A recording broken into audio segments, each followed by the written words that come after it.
Thank you, Lord. May office na tayo, guys! Yes! Hi guys! Bali may good news po ako sa inyo at may papakita po ako sa inyo improvement sa office natin. Yan. Ito na guys. Sitaran. May office na tayo guys. SBC na rin tayo at nagpirma na po kami ng kontrata ng may-ari nitong gagawin nating office. Kaya abangan nyo guys. Papasok tayo sa gagawin nating office ngayon at syempre i-design din natin to, abangan nyo po yan kung anong magiging design ng ating office para natin siya pagpaplanuhan, pagandahin, at kung ano mga pwede natin ilagay dito. Alright, eto guys, panoorin. Hey, ang yabang mo na pala guys. May bago ka ng office. Ayan. Tara po, samahan niyo po ako at bubuksan natin tong office at mainit-init pa.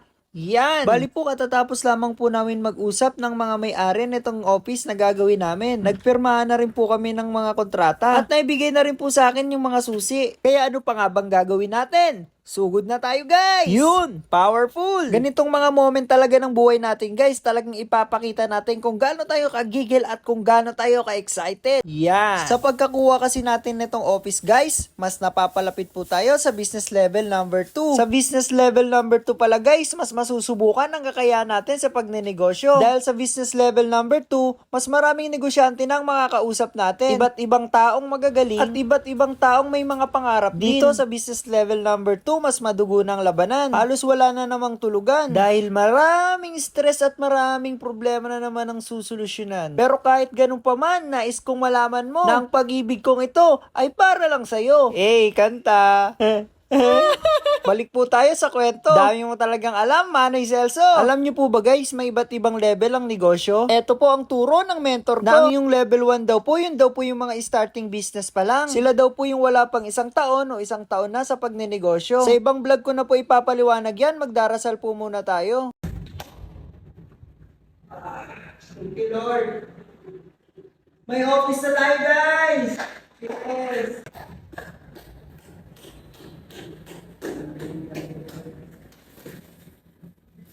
Ngayon, syempre guys, i-bless muna natin to. Pag-pray muna natin itong gagawin nating office.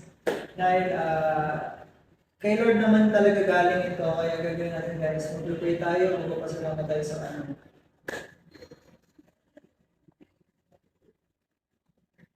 Lord, maraming salamat sa biyayang ito, sa pinagkaloob mo sa amin, sa blessings na napakalaki para sa akin. Binigay niyo po ako ng opportunity na napakaganda. Kayo po ang layang kong bakit kaya ng ganito. At sa inyo ko po inaalay ang mga matatanggap o gagawin namin mga kasaysayan dito sa mundong ito at sa office na ito. Kayo na po bahala sa amin. Bigyan niyo po kami ng guidance. Ilayin niyo po kami sa mga ano po kung papahamaan dito sa pwesto na ito. Kayo na po bahala. Bigyan po ng magandang aura, magandang pakiramdam itong office namin. Bigyan po kami ng magandang at maraming customers po. Kayo na po bahala dito sa mga gagawin namin ng office. At kayo na rin po bahala sa amin sa mga plano po namin sa buhay, sa plano po namin dito sa office. Kayo na po bahala, Lord. Pakawa ka lamang po namin yung mga salita at yung mga pangaral ko. Kayo na po bahala at kami na naman po ang gagawa lang din po dito sa office na ito at dito sa Mundong Bawal. At maraming salamat po sa lahat ng pinagkaloob niyo sa amin. At humingi na rin po ako ng pasensya, humingi na rin po ako ng tawad, ng sorry sa lahat po ng kasalanan namin nagawa, kasalanan kong nagawa sa aktual mo nito, sa pag-iisip at sa pananalita. Hihingi ko na po ito ng pasensya sa inyo. At nawa po'y mapatawad niyo po ulit ako. Yun lamang po Lord, maraming salamat po ulit. Kayo po ang pinaka-makapangyarihan sa lahat. Kayo po ang mahal na Diyos. Kayo lamang po ang nag-iisang Diyos sa mundo ito at sa lahat ng bagay po. Maraming salamat po. Amen.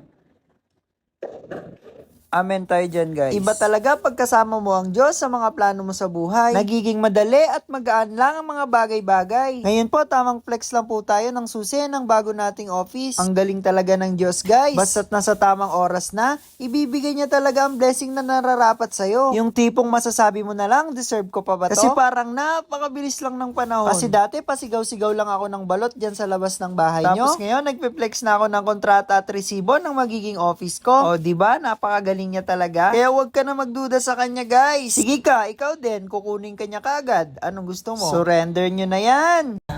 Shoutout nga pala sa may-ari nitong gagawin naming office dahil napakabait niya guys. Napaka down to earth niya at napaka maka-Diyos niya po. Kaya maraming salamat po sa oras na binigay ninyo sa amin para kami ay inyong makausap at makadaupang palad po. Alright? Sa susunod po ulit at update po namin kayo kung anong mangyayari pa sa mga gagawin namin dito sa office. Alright? Alright. Alright. I love you guys. Bye. Because